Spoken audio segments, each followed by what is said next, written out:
अस्सलाम वालेकुम दोस्तों, मैं आपको परफेक्ट वेब सॉल्यूशंस की तरफ से इस वीडियो ट्यूटोरियल में खुशामदीद कहता हूं। मेरा नाम इमरान कासिम है और आज आप मेरी स्क्रीन विंडोज़ की देख रहे होंगे, क्योंकि इससे पहले मेरे जितने वीडियो ट्यूटोरियल्स थे वो मैक पे थे। मतलब मैंने जितने वीडियो ट्यूटोरियल्स बनाए हैं इस ट्यूटोरियल के अलावा वो सारे मैकबुक पे मैंने बनाए थे। तो ये मुझे इसलिए विंडोज़ पे बनाना पड़ा क्योंकि मैंने एक नई सीरीज स्टार्ट किया Laravel 5.4 from scratch for beginners के लिए। तो उसमें जैसे मुझे पता है कि जो उर्दू और हिंदी स्पीकिंग जो मोस्टली लोग हैं, मतलब most of them have Windows operating system. तो मैकबुक में काफ़ी सारी चीज़ें डिफरेंट होती हैं। अब मैं आपको सिखाऊंगा इस वीडियो ट्यूटोरियल में कि लारावेल को विंडोज़ में कैसे सेटअप किया जाता है, और इसके लिए पीएचपी को पहले सबसे ग्लोबल कैसे बनाया जाता है कि आप उसको आप कमांड लाइन से, ये मेरे पास कमांड लाइन है, यहाँ से मैं अगर php लिखूं, php-v लिखूं, तो यहाँ पे अभी आप देखेंगे कि ये कह रहा है कि php is not recognized as an internal or external command. इससे इसके अलावा मैंने कंपोजर भी इंस्टॉल किया हुआ है, और चूंकि php दोनों के लिए रिकॉग्नाइज्ड नहीं है तो इसलिए कंपोजर भी यहाँ पे एग्जीक्यूट नहीं होगा।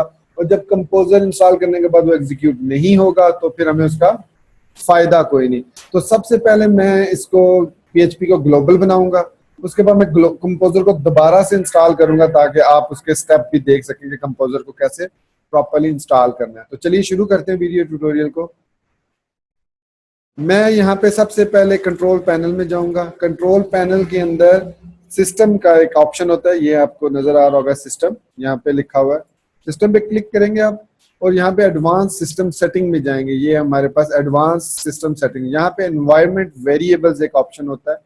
अब उसमें हम यहाँ पे देखें, बाय डिफॉल्ट ये मैंने चूंकि कंपोजर इंस्टॉल किया हुआ है उसका ये पाथ वो खुद सेट कर देता है।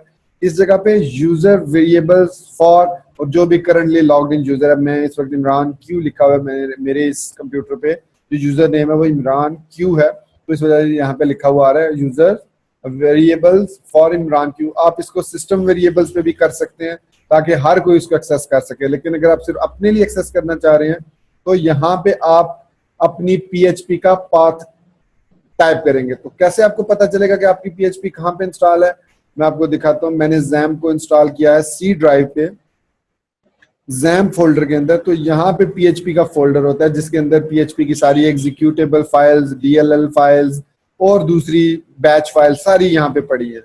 तो इट मीन्स अगर मैं यहाँ पे क्लिक करूँ तो ये पाथ बन रहा है सी XAMPP PHP। आप इसको कॉपी करेंगे अपने पास, आपने जहाँ पे भी XAMPP इंस्टॉल किया या वैम्प किया या जहाँ पे भी, उसमें आपने पीएचपी का पाथ फाइंड करना है, वो इस तरीके से आप फाइंड करेंगे।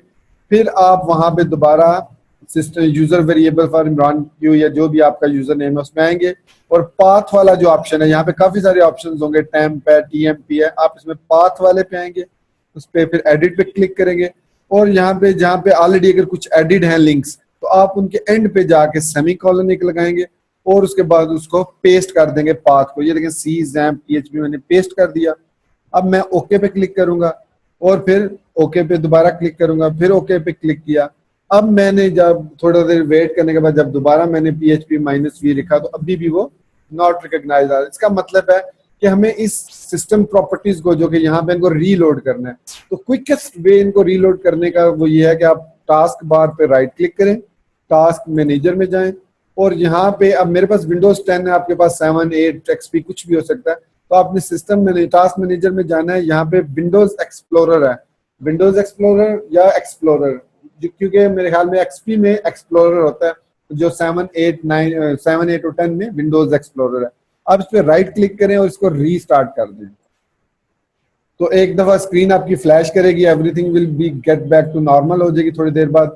फिर आप दोबारा इसको कमांड प्रॉम्प्ट को ओपन करें, यहाँ से ओपन करें, फिर अब आप इसका, मैं दोबारा फॉन्ट साइज जरा बड़ा कर लूँ ताकि आपको नजर आ सके सही तरीके से। तो मैं इसका 36 फॉन्ट साइज कर देता हूँ, तो अब आपको मेरे ख्याल स्क्रीन ठीक नजर है। यहाँ पे ये यूजर नेम जिब्रान लिखा हुआ है, ये भाई मेरे का नाम है, तो उसी के नाम से फोल्डर बना हुआ है, मैंने उसको नाम चेंज नहीं किया।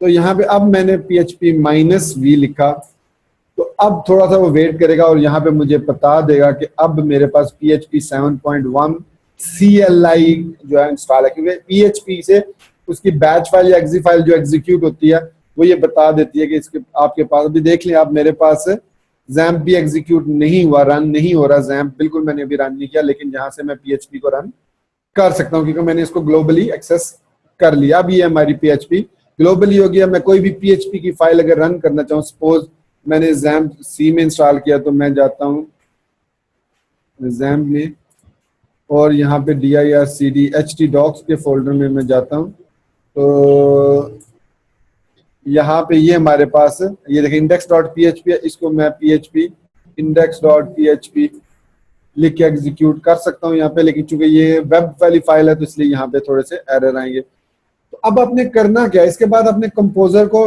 getcomposer.com पे जाना है आपने। तो getcomposer.org पे, getcomposer.org पे जाना है आपने। यहाँ से आप थोड़ा सा इंटरनेट मेरा स्लो है, यहाँ से आप गेटिंग स्टार्टेड में जाएंगे। गेटिंग स्टार्टेड में यहाँ पे installation Windows using the installer, ये वाला मैनुअल इंस्टॉलेशन पे आपने नहीं जाना, यूजिंग द इंस्टॉलर पे जाना है। और यहाँ से ये देखें download and run composer setup.exe file, ये आपने डाउनलोड कर लेनी है। ये मैंने ऑलरेडी डाउनलोड की हुई है, मैं आपको दिखा देता हूँ। ये C में डाउनलोड्स में मेरे पास यहाँ पे डाउनलोड्स के अंदर ये देखें कंपोजर setup.exe फाइल पड़ी हुई है। इसको मैं डबल क्लिक रन करूंगा, ओपन करूंगा इसको मैं, और उसके बाद यस पे क्लिक करूंगा। फिर ये कंपोजर का पहला स्टेप कंपोजर सेटअप स्टार्ट हुआ, नेक्स्ट पे क्लिक किया और यहाँ पे ये ऑटोमेटिकली इसने डिटेक्ट कर लिया, क्योंकि मैंने वो ग्लोबल वेरिएबल में पास दिया होता तो इसने डिटेक्ट कर लिया कि php.exe कहाँ पे है। लेकिन अगर नहीं आपको वो डिटेक्ट करता तो आप यहाँ पे ब्राउज करके जहाँ पे आपने जैम्प को इंस्टॉल किया, सपोज C में मैंने इंस्टॉल किया जैम्प, और यहाँ पे आप PHP के फोल्डर में जाएंगे तो यहाँ पे सिर्फ php.exe फाइल आ जाएगी। इसको ओपन करें और नेक्स्ट करें, थोड़ा सा वेट करें। यहाँ पे आपने कुछ भी नहीं चेंज करना, नेक्स्ट पे क्लिक कर दें और इंस्टॉल पे क्लिक कर दें। अब ये थोड़ा सा कंपाइलर कुछ स्क्रिप्ट्स डाउनलोड करके उनको फिर ये सेटअप रन करेगा, थोड़ा सा वेट करना पड़ेगा हमें। तो इस तरीके से थोड़ी सी देर बाद ये देखें C program file composer install हो गया, डॉक्यूमेंटेशन की जरूरत नहीं, फिनिश पे क्लिक कर दें। अब हमारे पास कंपोजर भी एग्जीक्यूट होगा। अगर अब मैं कहीं पे भी कमांड प्रॉम्प्ट पे सिंपल कंपोजर लिखूंगा तो आप देखेंगे कि इसकी ये कमांड्स रन हो गई हैं। Composer has been successfully version 1.4.1 जो है वो इंस्टॉल हो चुका है। अब यहाँ पे मेरा नेक्स्ट स्टेप है कि यहाँ पे मैंने लारावेल को इंस्टॉल करना है। तो अब यहाँ से प्रोसीजर बाकी सेम है जो मेरे पहले प्रीवियस वीडियो ट्यूटोरियल में था कि आप लिखेंगे कंपोजर स्पेस क्रिएट प्रोजेक्ट। अब यहाँ पे आप तीसरा जो ऑप्शन होगा इसका कि कौन सी गिट की रिपोजिटरी से आपने इसको उठाना है, तो laravel से, और आपने फोल्डर का नाम क्या देना है, L5 blog।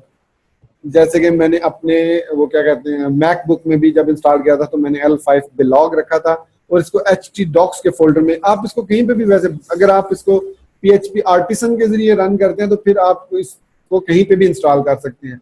लेकिन htdocs में करने का मकसद ये होता है कि अब फिर उसके बाद आपको बार बार PHP आर्टिसन कमांड रन नहीं करनी पड़ती सर्व रन करने के लिए। जस्ट आप रन करेंगे जैम्प को और फिर आप अपनी वेबसाइट को ओपन कर लेंगे। तो मैं ये लिख के एंटर प्रेस करता हूँ।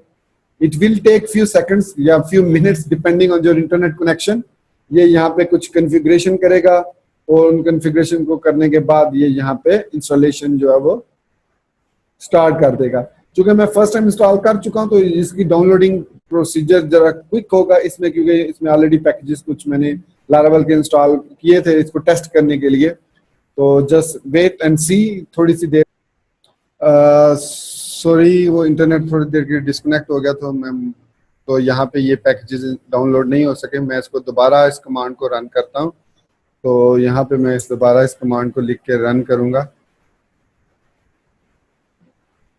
तो एक्चुअली इंटरनेट डिस्कनेक्ट हो गया था ड्यूरिंग सेटअप प्रोसेस, तो ये उस पर कुछ एरर्स आ गए थे रिपोजिटरीज के, तो मुझे ये सेटअप दोबारा रन करना पड़ा। तो यहाँ पे मैं वीडियो को थोड़ी देर के लिए जी, तो दोस्तों आप देख सकते हैं मैं वापस कमांड प्रॉम्प्ट पे आ गया हूँ। तो ये जो इंस्टॉलेशन थी ये सारी कंप्लीट हो चुकी है। तो ये देखें ये सारे पैकेजेस जो ज़रूरत है वो कंपोजर ने ऑटोमेटिकली इंस्टॉल कर दिए हैं। आपको यहाँ पे नज़र आ रहा होगा लोडिंग फ्रॉम कैशे। अगर आपका फर्स्ट टाइम है तो ये जो लोडिंग फ्रॉम कैशे नहीं शो करेगा, बल्कि ये इंटरनेट से कनेक्ट होकर वहां से फाइल्स को, राउटिंग की फाइल को डाउनलोड करेगा। तो ये फायदा होता है कंपोजर का कि कंपोजर से हम अगर वो कैशे में चीज पड़ी भी है तो उसको कंपेयर करेगा नेट मतलब उस रिपोजिटरी के साथ, और अगर जो भी अपडेटेड वर्जन होगा वो उसको वहां से ग्रैब करके यहाँ पे इंस्टॉल कर देगा। तो चूंकि मैंने ये सेकंड टाइम इंस्टॉलेशन रन किया और ये सारी चीजें डाउनलोड होकर कैशे में इंस्टॉल हो चुकी थी, तो इसने वहां से क्विकली लोडिंग फ्रॉम कैशे करके इसको इंस्टॉल कर दिया ये सारे स्क्रिप्ट्स को। और मैं अब इसको रन करने के लिए यहाँ पे लिखूंगा PHP, सॉरी सबसे पहले मुझे CD करना पड़ेगा, L5 ब्लॉग में जाना पड़ेगा। अब मैं इसमें आ गया हूँ तो यहाँ पे मैं dir लिखूंगा, तो ये मेरे पास इसका सारा सेटअप आ गया। अब मैं लिखूंगा PHP artisan सर्व, एंटर करूंगा तो यहाँ पे ये देखें, यहाँ पे मेरे पास HTTP 127.0.0.1 8000 पोर्ट पे ये मेरे पास बन गई है साइट। तो मैं इसको यहाँ से फिर ओपन करूंगा अपने वेब ब्राउजर को, जो भी आपके पास करंट वेब ब्राउजर है, क्रोम, फायरफॉक्स, इंटरनेट एक्सप्लोरर जो भी है। तो वहां पे आप लिखेंगे 127.0.0.1 8000 और एंटर प्रेस कर देंगे। अगर आपके पास ये स्क्रीन ओपन हो गई है तो इट मींस आपने इसको सक्सेसफुली लारावेल को इंस्टॉल कर लिया है और विंडोज में इंस्टॉल कर लिया है। और ये था हमारा फर्स्ट ट्यूटोरियल ऑन विंडोज कि कैसे आप लारावेल को विंडोज पे इंस्टॉल करते हैं। इसके बाद के मेरे सारे ट्यूटोरियल, मतलब इसके बाद जो भी काम है वो मैं मैक पे करूंगा और वो सेम विंडोज पे होंगे। सपोज मैं सबलाइम टेक्स्ट विंडो में भी यूज कर सकता हूँ। ये देखें मैंने इसको इंस्टॉल किया हुआ है यहाँ पे, तो यहाँ पे मैंने कुछ ये फाइल्स बनाए, इनको मैं क्लोज करता हूँ।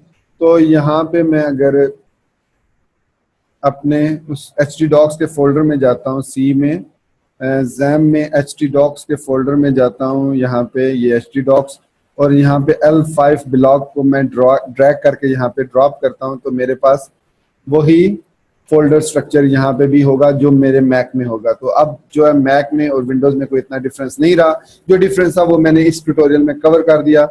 आई एम श्योर आपको ये वीडियो पसंद आई होगी। अगर ये आपको पसंद आई है तो इसको जरूर लाइक करें और मेरे चैनल को भी सब्सक्राइब जरूर करें, क्योंकि आगे चल के हम अपना इसको क्या कहते हैं लारावेल के बारे में एडवांस फीचर्स भी कुछ देखेंगे, जो कि ज़रा मतलब सिर्फ बिगनर्स के लिए नहीं बल्कि इंटरमीडिएट और एडवांस यूजर्स के लिए भी यूजफुल होंगे। तो अगर आप ऑलरेडी लारावेल में काम कर रहे हैं और आपने ये मेरी वीडियो देखी है तो I am sure you like it, और आप मेरे इस चैनल को जरूर सब्सक्राइब करेंगे और मेरी इस वीडियो को लाइक भी जरूर करेंगे। Thank you very much for watching this video tutorial. Take care, अल्लाह हाफिज एंड बाय।